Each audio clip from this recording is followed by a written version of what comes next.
바울의 전한 복음, 바울이 전한 복음. 원래 이제 사도 바울이라는 존칭을 써야 되는데 제목이 너무 길면 그래서 이제 바울이 전한 복음, 그런 제목으로 오늘 말씀을 드립니다. 사도 바울이 쓴 서신에는 사실 복음이 그렇게 많지 않습니다. 복음에 대한 내용이 그렇게 많지 않습니다. 왜냐하면 바울은 고린도 교회, 그리고 갈라디아 교회, 또 골로새 교회, 뭐 이런 교회들을 대부분 짧게 길게 목회를 했습니다.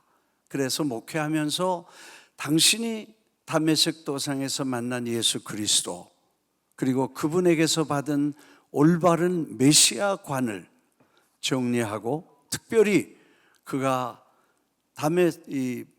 아라비아 3년 동안 하나님이 주신 위대한 복음을 신학적으로 잘 정리를 하고 교리적으로 그거를 잘 정돈해서 사람들에게 설교하셨을 것입니다.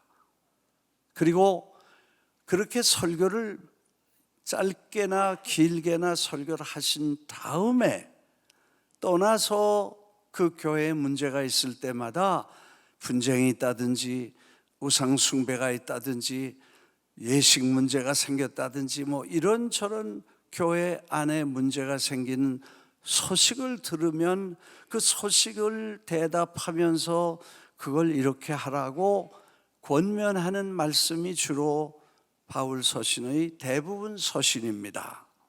그런데 그렇기 때문에 사실은 복음 자체를 설명하기보다는 복음을 받아들인 후에 교회가 가지고 있는 문제, 교회 공동체 안에 생겨지는 문제들을 잘 이렇게 처리하라고 설명하시는 내용들이 대부분 서신입니다. 다행히 로마서는 한 번도 목회한 적이 없고 한 번도 만나본 적이 없고, 그러나 꼭 가서 전도하고 설교하고 싶은, 그리고 만나보고 싶은 사람들에게 대해서 만나기 전에 내가 이런 복음을 가지고 이렇게 예수를 전한다고 하는 자기 복음을 미리 설명함으로 그분들이 이해를 도우려고 썼던 책이기 때문에 로마서에는 복음에 대한 포괄적인 핵심, 그리고 중심 사상과 내용이 기록되어 있다는 것을 우리가 로마서를 보게 됩니다. 다행히 로마서와 다른 서신을 합치면 완전한 복음서와 그 복음을 받은 후에 성도들의 삶 속에서 공동체 안에서 생겨지는 여러 가지 문제점들을 어떻게 우리가 전체적으로 관리하고 행동하고 생활할 것인가 하는 전체적인 픽처를 볼 수 있어서 다행인 것입니다. 그래서 오늘 제가 말씀드리는 것은 바울이 아마 갈라디아 교회에 쓴 편지와 함께 그 전에 목회했던 것과 그 목회를 한 다음에 와서 어떤 문제가 생겼는가 하고 우리에게는 그런 문제를 앞으로 어떻게 대처할 것인가 하는 이런 전체적인 흐름을 한번 보는 것이 좋겠습니다. 아마 복음 설교를 이렇게 하지 않았겠는가 상상을 해봅니다. 갈라디아 교회에서 그 교회에 얼마 동안 목회하시면서 내가 예수를 핍박하던 사람이고 나는 조상 때부터 아주 메시아를 기다리면서 율법에 쩌들은 아주 율법주의 중에 골수분자였습니다. 그러나 다메섹 도상에서 내가 한 대 얻어맞고 내가 예수님의 음성을 들었습니다.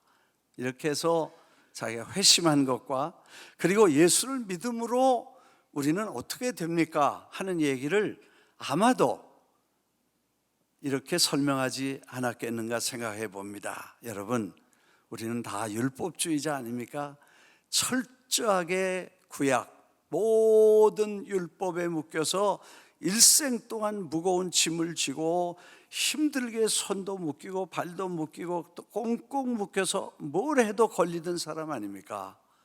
근데 예수를 만나보고 예수님이 전해준 말씀을 들어보고 그가 전하라고 한 말씀을 들어보니까 예수를 믿으면 그 모든 율법과 죄에서 해방되고 하나님의 자녀가 됩니다. 하나님의 자녀가 되어서 새로운 세계와 새로운 율법이 아닌 다른 법의 제한을 받으며 그 안에서 우리는 자유를 누리게 됩니다 하고 설명했지 않았겠는가 생각이 됩니다. 아마 그렇게 설명한 걸 제가 설명하니까 설명이 시원치 않아서 이해가 안 될지 모르거나 혹은 또는 여러분이 너무 쉬워서 이해가 안 될지도 모르는데 제가 조금 더 내 식으로 설명해 볼게요. 아멘. 네. 여러분, 율법은 우리를 죽이는 것입니다. 우리를 얽매이는 것입니다. 그러나 예수를 믿고 하나님의 자식이 되니까 우리가 율법은 다 끝나고 그건 다 맞춤을 하고 새로운 법이 우리에게 있습니다. 그게 아버지와 자식 되는 법입니다. 어머니와 딸이 되는 법입니다. 여러분, 어떤 부모가 애를 낳기 전에 율법 전서를 공부하고 법대에서 가리키는 법률을 책을 율법 전서를 다 읽고 그 다음에 어린이 교육법과 아동 복지법까지 다 읽어보고 애를 낳고 난 다음에 그 법률을 갖다 놓고 애를 가리키는 사람, 관리하는 부모가 있겠습니까? 너 이렇게 하면 안 된다. 학교 갔다가 오다가 저 PC방에 들러서 놀다가 오면 형법 아니 가정법 제 몇 조 몇 항에 의해서 그 다음날 아침은 금식이다. 너 학교에서 성적이 70점 정도 받으면 너는 집에서 벌을 서야 된다든지 이렇게 해서 가리키는 부모는 없습니다. 법이 완전히 집안에서는 없고 사랑의 법과 은혜의 법과 관심과 사랑과 헌신과 섬김의 법이 온 가정에 새 법으로 있는 것처럼 하나님의 자녀가 되면 하나님은 율법을 십자가에 못 박히실 때 그 박힌 못에다가 율법을 함께 못 받고 이제는 하나님의 아들을 통해서 아들을 주신 이가 아들과 함께 무엇인들 주시지 않을 사랑의 법으로 우리를 돌봐주시고 케어해 주신다는 이 말씀을 설교할 때 하지 않았겠는가 생각을 합니다. 이제 이해가 되시면 아멘. 그런 얘기를 해서 자유를 주었습니다. 그리고 평안을 주었습니다. 그래서 사도 바울은 편지 쓸 때마다 은혜와 평강이 있을지어다. 복음을 받은 복음 안에는 은혜가 있고 은혜를 깨달으면 반드시 평안이 있도록 되었지 율법이나 어떤 규율에 의해서 불안하게 묶여있는 데서 해방된다는 이 메시지를 전하고 또 개척지가 있어서 나가서 개척하러 다니셨을 것입니다. 후에 소식이 왔습니다.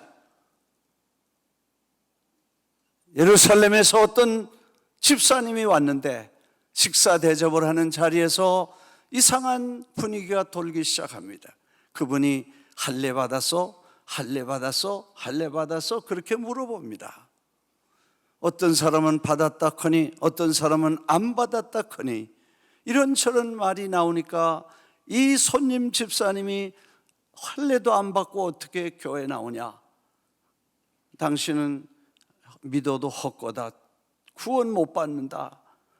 아무리 하나님이 은혜를 주셔도 유대인이 할례 없으면 선민이 아니고 하나님과 상관없는 구원과 관계없다는 얘기를 조용히 귓가에 들려줍니다.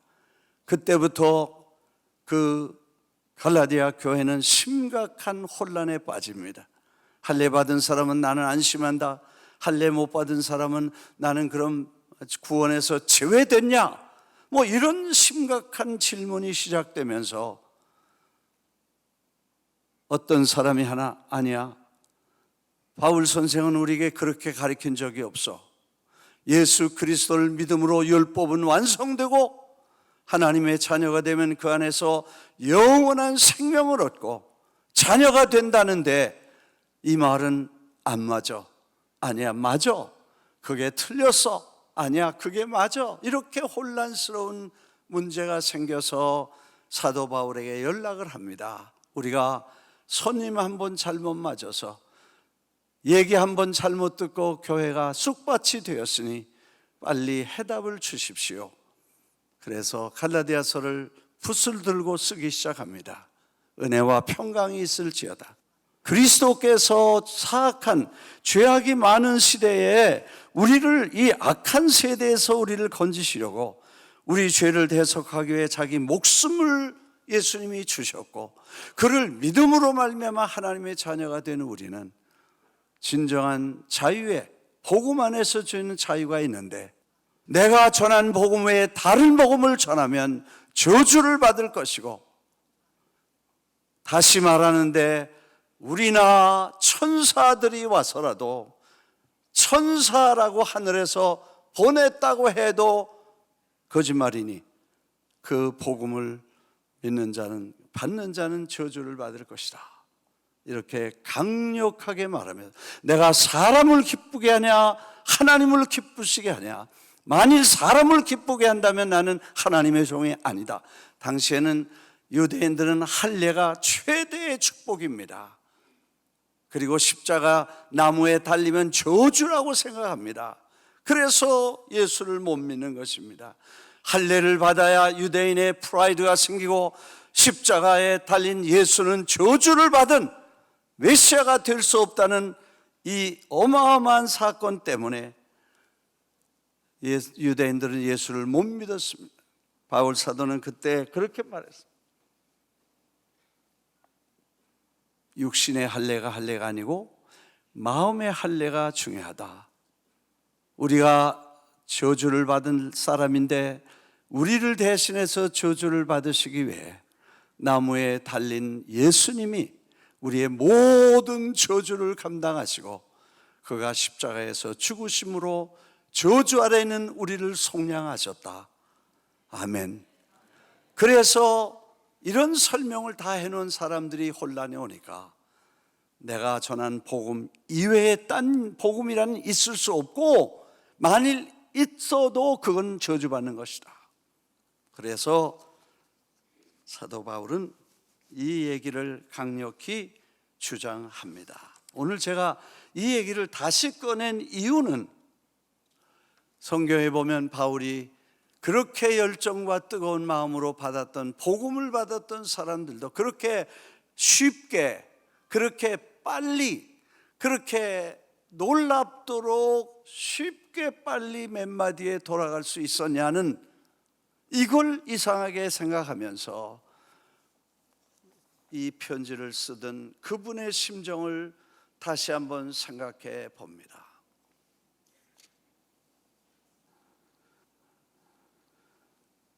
그리스도의 은혜로 너희를 부르신 이를 이같이 속히 떠나 다른 복음을 따르는 것을 내가 이상하게 여기노라.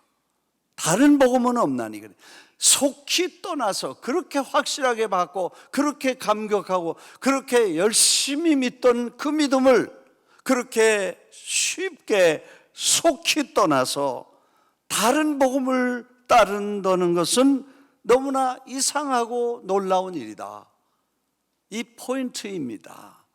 우리는 지금 열심히 믿음을 갖고 부지런히 복음을 전하고, 이 뜨거운 복음을 가슴에 지니고 매일같이 십자가의 감격 속에 삽니다. 그러나 언젠가는, 혹은 누구도 쉽게 이 복음을 떠나 다른 복음을 쫓을 수 있다는 가능성을 사도 바울이 보면서, 이 글을 읽는 우리가 지금 우리는 어떤 자세로 이걸 지켜나가고 이런 위험을 어떻게 감지할 것인가를 말씀드리려고 이 주제를 오늘 정해서 기도합니다.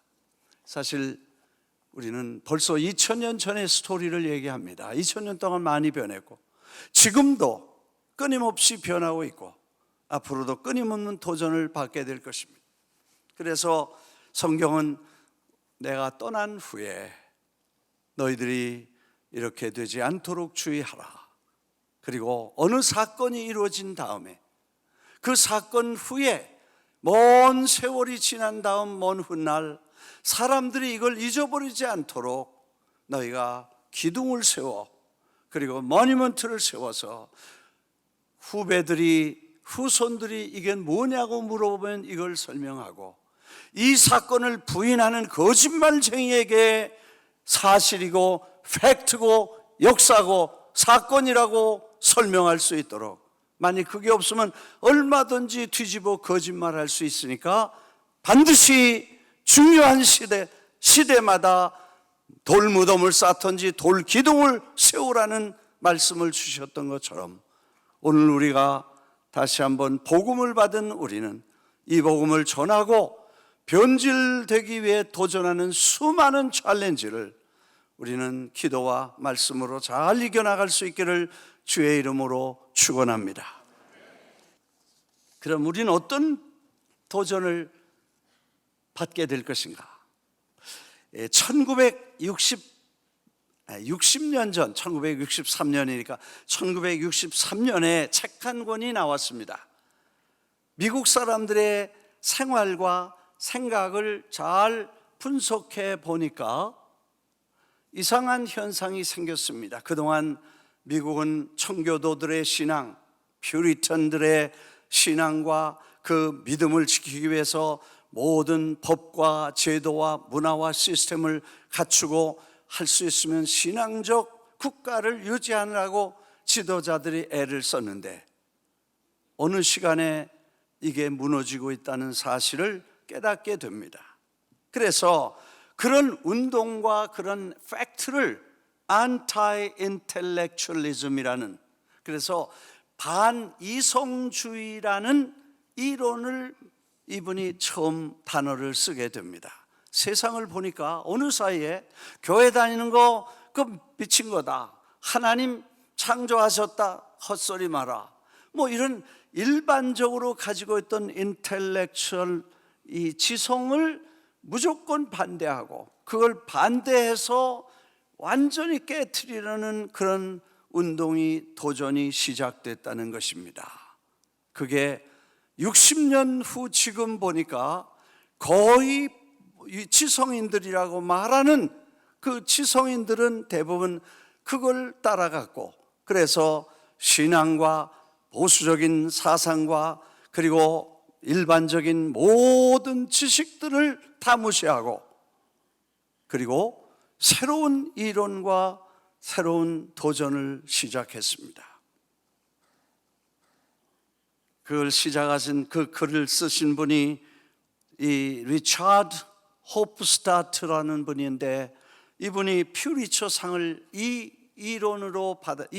작품으로 받았는데, 미국 사람들은 그걸 경각심 있게 그 내용을 보고 그걸 위해서 도전을 어떻게 막을 것인가 하는 생각보다는 거기 방심하고 있는 사이에 그 도전에 말려 들어가서 지금 대부분의 사람들은, 지성인들은 반지성주의에 깊이 인볼브 되어 있다는 사실을 알게 됩니다.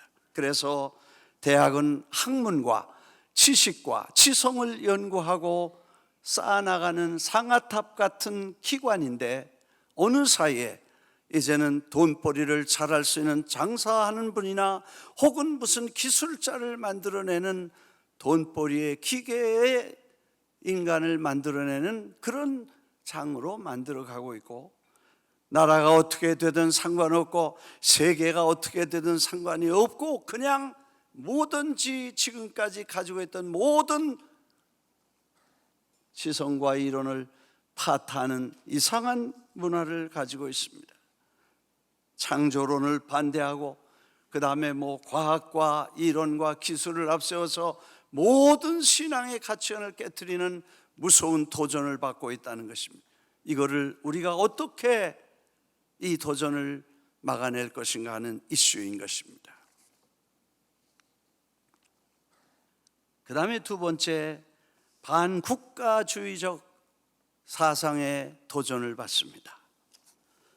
미국을 지탱하고 있는 이건 소련, 그 러시아가 소련이 미국 KGB가 미국을 지탱하고 있는 세 가지 기둥을 연구해 봤더니 그 세 가지가 뭐냐면 첫째, 하나는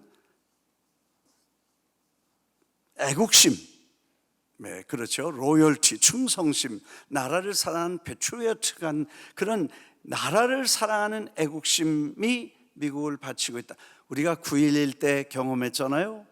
하여튼 9.11 난 그날 그때부터 시작해서 미국이 도전을 받았다, 이런 침략을 받았다고 하니까 그 다음엔 모든 국민들이 다 일어나서 야당이고 여당이고 공화당이고 민주당이고 관계없이 전부 이 성조기 흔들고 그냥 그 전 국토를 이 성조기로 뒤덮었습니다.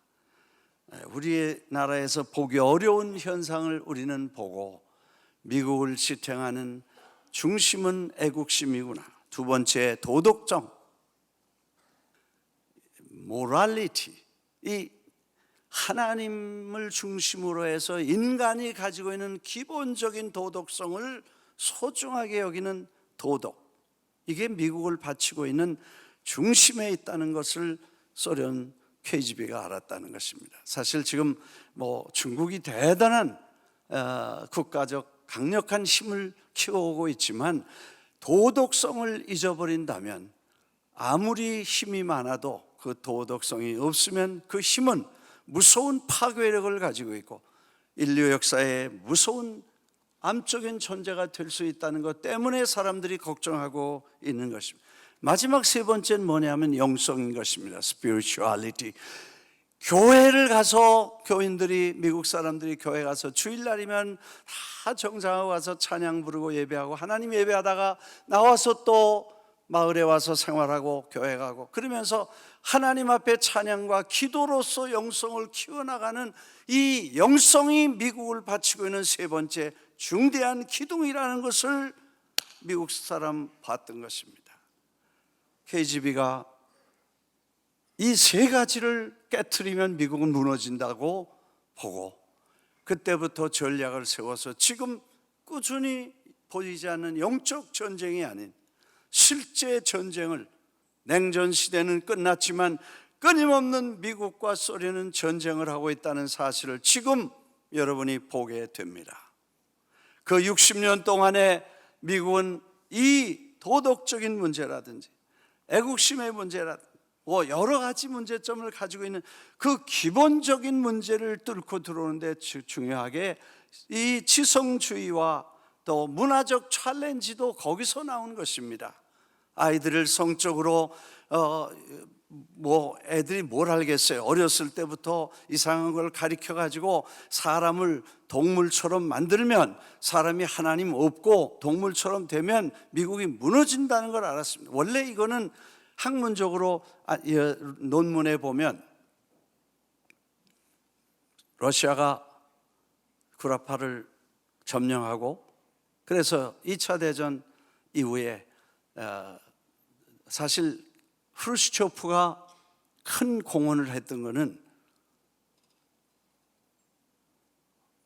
이 공산주의를 적극적으로 찬성해야 될 사람인데 어느 시간에 고르바초프 이후에 그 전이지만 이 스탈린을 냉정하게 30분 동안 공산당 전당대회에서 비판을 했습니다.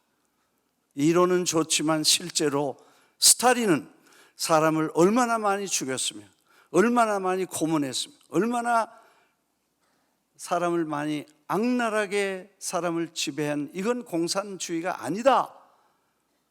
사실 그렇게 해서 공산당이 무너진 것입니다. 동그라파에 있던 그 편지가 전부 선언문이 다 나가고 보니까 맞거든요. 그래서 우리 공산당 안 한다 그래서 나라마다 다 독립을 하고 소련에서도 그걸 인정해서 다 독립을 시키고 다 이제 공산주의 구라파와 세계를 공산화시키려는 그 무서운 전략을 포기할 수밖에 없을 때 소련은 러시아 이 패배를 다시 복구하기 위해서 구라파를 어떻게 하면 타락시키고 다시 무너뜨릴까 하는 전략을 세우는데, 그게 지금 말하는 도덕성을 떨어뜨리고 영성을 깨뜨리면 다시 점령할 수 있다는 생각을 하고 이 일을 시작했다. 이건 제가 얘기하는 거 아니고 학문적으로 논문을 써서 이런 깊은 연구를 하신 몇 사람의 연구 논문과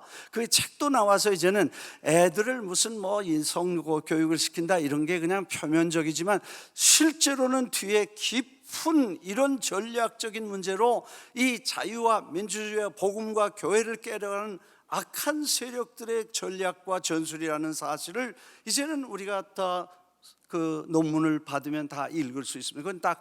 그건 다큐멘터리니까요. 그래 누가 이런 것까지 다 나오고 무슨 회의, 전부 그런 회의에서 나오니까. 그렇다면 우리가 지금 교회가 가지고 있는 이 복음주의와 이 정말 바울이 전했던 이 복음의 자유와 이 위대한 하나님의 말씀을 도전받을 때 정신을 차리고 이 사람들을 어떻게 하면 우리가 막을 수 있겠는가 하는 것을 연구해야 된다. 사실 이런 뿌리를 이해하고 이거 받으면 그 다음에 공산주의자들은 뭐냐, 가정, 교회, 국가를 지킬 의지가 없어진다는 거예요. 한번 이 사상에 물들면 자기 개인이나 가정이나 혹은 국가나 자기 민족을 지키려는 의식이 없고, 그 사상에 제가 지난번에 말씀드린 것처럼 좀비라고 했는데 그거 고칩니다. 사람이 어떻게 좀비가 될 수 있어요? 좀비처럼이라고 고치겠습니다. 한 번 생각이 들어가면 좀비처럼 못 빠져나오니까 이거 무시무시한 거예요. 나라와 가정이나 국가나 이런 건 다 깨버리고, 나라를 지금 이거 깨는 줄도 모르고, 이렇게 해서 우리는 지금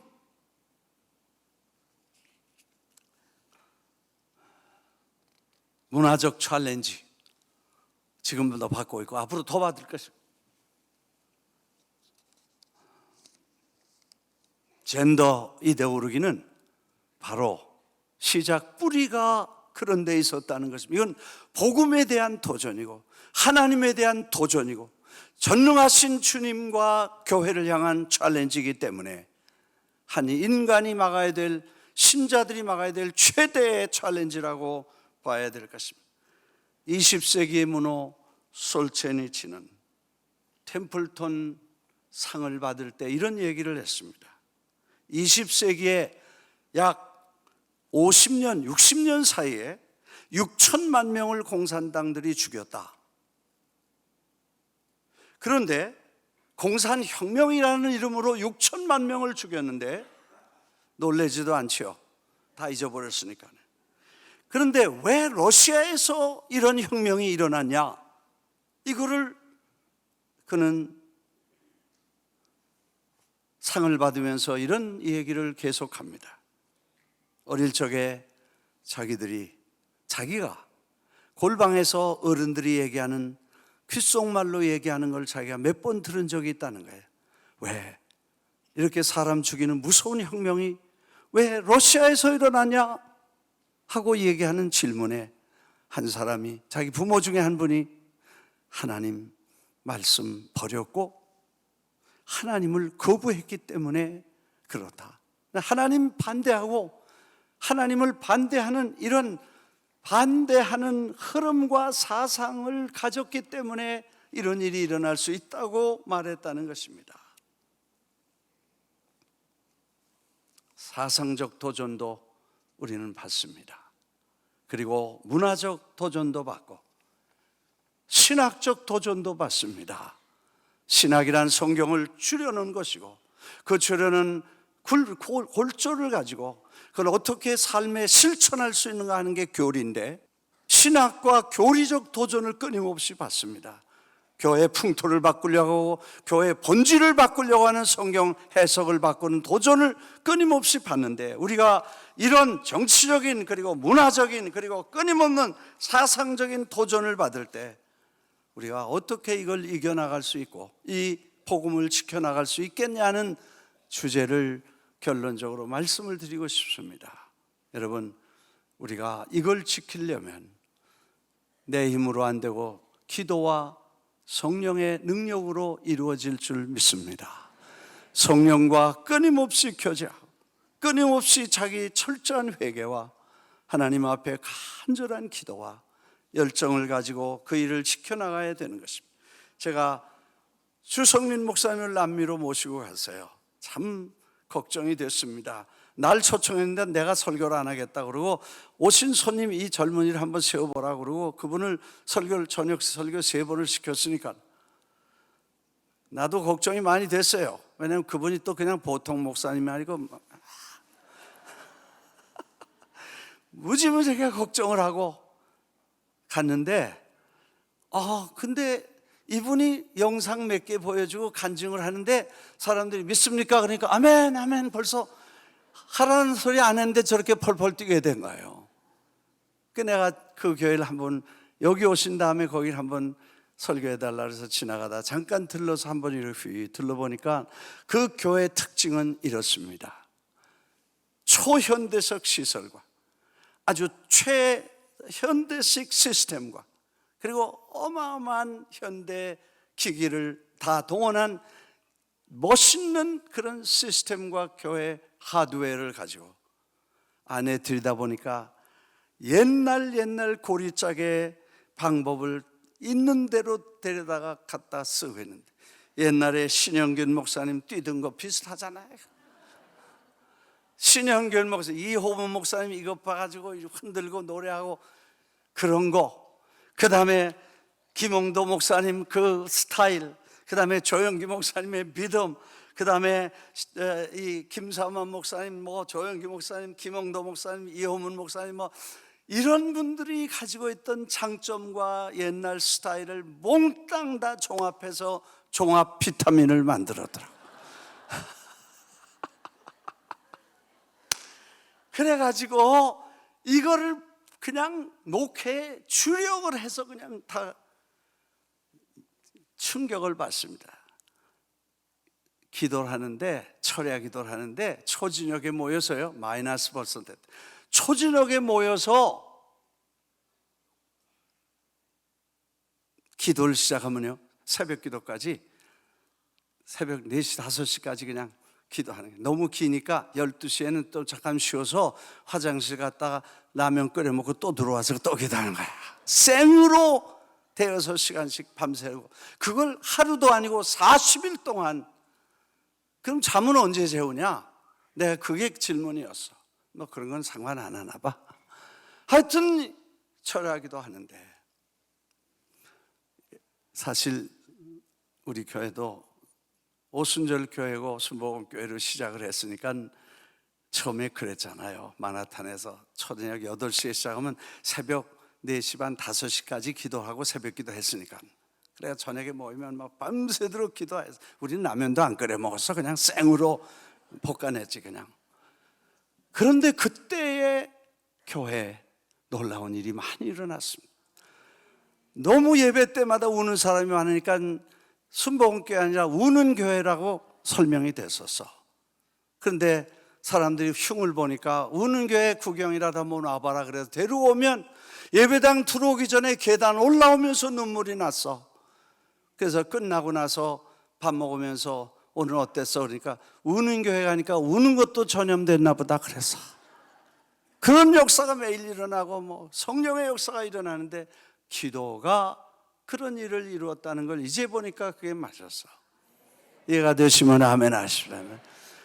그런데 그런 기도와 열정과 그런 불이 우리를 뜨겁게 만들어서 프라미스 교회의 뿌리가 거기 있었고, 그래서 이렇게 자라면서 우리가 이상하게 내가 10년 이상 그렇게 하고 20년째 되면서 일로 이사를 오고, 그 다음에 여기서 교회 지는데 15년 이상을 이걸 밤이고 낮이고 난리법석을 하고, 돈 문제, 건축 문제, 허가 문제 복잡해져죠.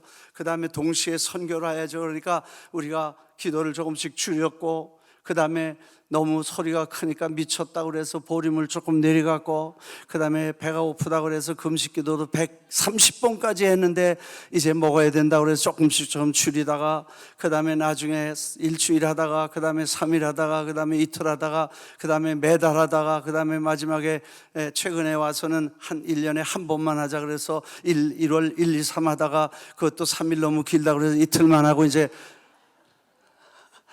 보림을 자꾸 줄여다 내가 이게 책임이 있다는 생각을, 이번 가보니까 그게 거기서 줄일 게 아니고 조금씩 늘려가서 써야 될 건데 그 줄인 게 우리에게 큰 미스테이크였다는 생각을 하면서, 물론 세상이 바뀌고 옛날보다 좀 우리가 더 바빠졌으니까 조금 줄이고 줄이는 거 좋죠. 그런데 줄일 걸 줄여야지. 아멘도 안 하셔요. 정말 줄일 게 텔레비전 보는 시간 줄이고, 전화, 유튜브 보는 시간 줄이고, 정말 쓸데없는 것에 돌아다니는 시간 줄이고, 줄일 걸 줄여야지. 정말 중요한 걸 줄여놓으면 어떻게 되겠나, 그런 생각을 하고, 허 목사님도 이번에 아주 같이 다니면서 많은 대화를 나누고, 허 목사님도 큰 비전과 열정을 가지고 이제 앞으로 새로운 시대를 열어가실 줄 믿습니다.